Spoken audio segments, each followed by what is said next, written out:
This is your fault. This is all your fault. Every single one of you. Every single one of you who went to see the first Venom movie back whenever it came out. How long ago was that? Was that 2018?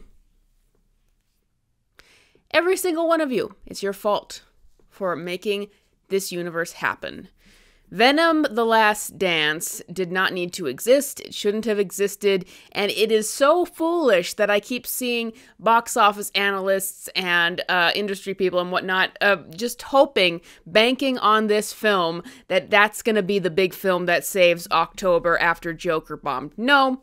This is good. They're going to be lucky to get whatever they get on the opening weekend of this film, and then it is going to drop like a rock. And this is similar to Joker 2 in that it's of the ilk of lots of films that people were shocked that made so much money in the first place. Joker, Aquaman, Captain Marvel, Venom, and that they thought that these would be viable franchises going forward. Hence the future films. But then they see that without the superhero hype train, the comic book movie hype train, these things just cannot stand on their own. No one would have gone to see any of these films or supported them if it weren't for just the general hype around comic book movies. And there's no such thing, and I'm going to go out on a limb and say this, there's no such thing as superhero fatigue. We've seen plenty of superhero movies do well at the box office, like Guardians 3, Deadpool and Wolverine, and there'll probably be more than one success next year. It's just that these D-tier movies no longer work because the hype train isn't there anymore. That's all that's happening. It's not that people will never go see a superhero movie. It's that the hype generally for superhero movies is gone, and so they won't accept less. But here's what I can say good about Venom: The Last Dance. It is the very last of these awful Sony Spider-Man movies without Spider-Man. We don't have to worry about them anymore. At last, after Madam Web and Morbius and all of that, they're gone. So, I don't even feel like talking about this movie. It was so bad. I just sat there in the theater watching this film, brain in hand, waiting for it to be done. For full background, I've seen the first Venom movie, rented it after it came out, did not see it in the theater. I did not see the second one, and I'm seeing this third one, and I'm glad I didn't see the second one because I couldn't take any more of this. But, so Venom 3, the plot is Eddie Brock comes back from his little blip from Spider-Man No Way Home, which seems to be pointless now unless they do something with the Venom that dropped off in his universe, but I don't know why they needed that for that. You could have just made a Venom in the MCU Spider-Man universe. Anyway, all of that was pointless. He comes back to his own universe, and he finds out that he is framed for murder. So, at first, he goes on the run for being framed for this murder, but soon after, he discovers that there is a creature hunting him and Venom that is sent by the character Null, and they have to hide from this thing that wants to get the codex that they have from them or something like that, and they will use that to destroy the universe. And so here's the big kick, here's the big plot of the whole film, that in order to hide from this creature that's hunting them, Eddie Brock cannot transform into Venom. And here he is out in the middle of nowhere and has to walk home. So about the majority of this film, like 80% of this film, is Eddie Brock walking from one place to another, and one time riding from one place to another, and just him going from one place to another. And he can't transform into Venom, so there is very little actual anti-hero, superhero stuff. Like, here's what I'll say for the first Venom, as bad as that movie is, at least it had a good balance of that, but this is mostly walking from one place to another, or getting a ride from one place to another, all of that, for a very, very paper-thin plot. And so here's why it's so stupid about this film. And I'm supposed that people who watch the Venom films know this, but the Venom films, tonally, it's like they don't have a really good tonal balance. Like at one moment they'll try to be so absurdist and stupid there's no other way to take it, and then the next minute it wants you to take it seriously. But I accept that that's what the Venom movies are, okay? My problem is the jokes. The jokes have gotten so old, and I think that they were just so taken up by the first Venom and how people really responded to the humor, the dynamic between Eddie and Venom in that. But now the joke has gotten so old. Like, what is the joke of Venom? That this guy, Eddie Brock, is kind of a loser, and he's got this deep voice that screams things in his head that might be kind of ironically funny at the time, just because he's screaming them in his head.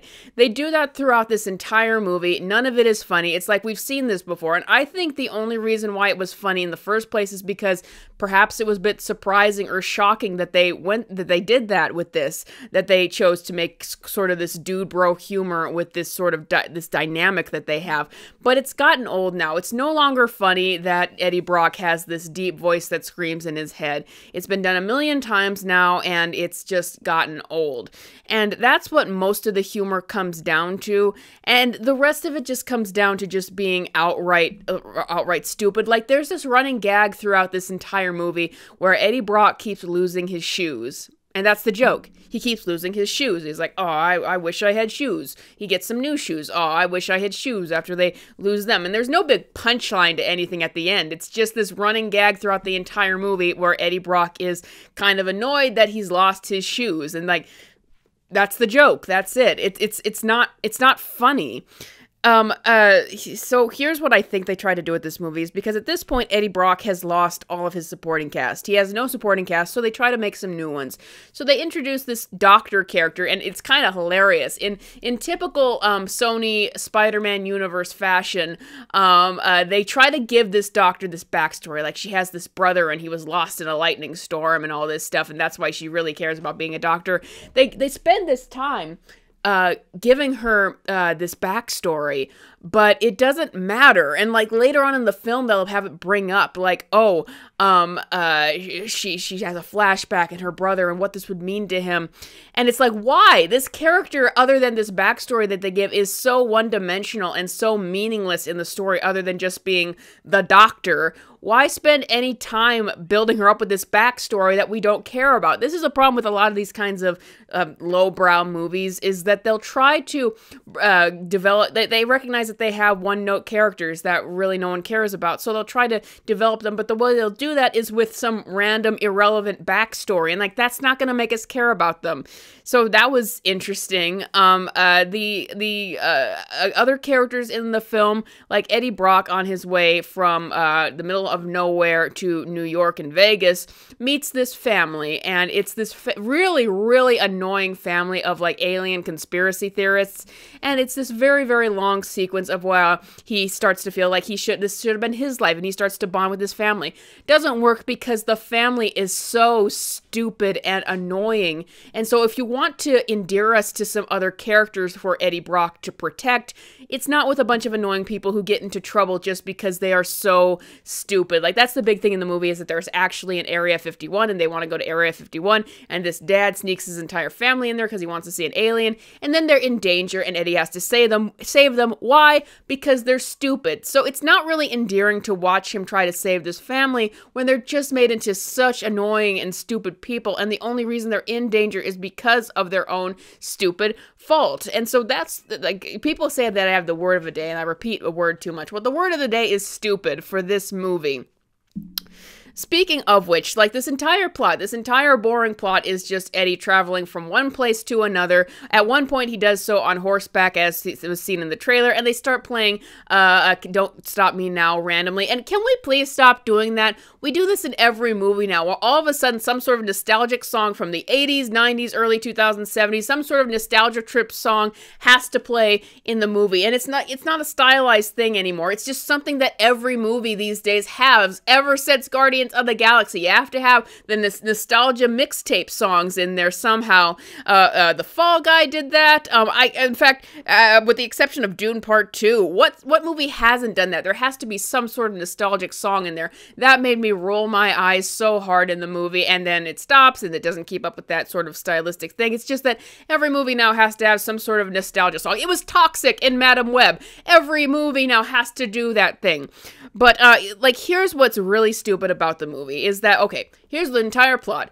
Eddie Brock can't transform into Venom. If he does, he will be caught by this creature and the government who is chasing him. He makes it to Vegas, and all this time, like, Eddie Brock and Venom know they can't transform. They know that in order to really defeat this thing and make it so they can't find them at all, is one of them has to die. So they cannot transform. So finally, Eddie Brock transforms. Now, why is it? Is it because he needs to save someone? Is it because he needs to save himself? No, it's because they run into that old lady from the first movie who's in Vegas, and she wants to dance, and Venom wants to dance. And so they do this really ridiculous, just mind-numbingly stupid sequence of when they're dancing. And, like, that is the reason. And then the government comes and finds them, and the monster comes and finds them, and that's the reason. Like, there were a million other ways you could have created this. You could have had the silly family that he was with was in trouble, so he had to transform. No, it's because he wanted to dance with this lady, Venom did, because he was being stupid. And that's the thing about these movies. I know that's what they are, but I reject that. It's like, don't make your movie so absurdly stupid that I can't accept anything, that I can't take anything seriously, and then ask me to take it seriously and try to have heart the next minute. That's what just does not work it for me. If you're gonna have a plot hole, or better yet, something that stupid in a film that basically derails the entire plot, like, that's the reason the entire third act happens, is just because Venom wants to dance. That's why it's called The Last Dance.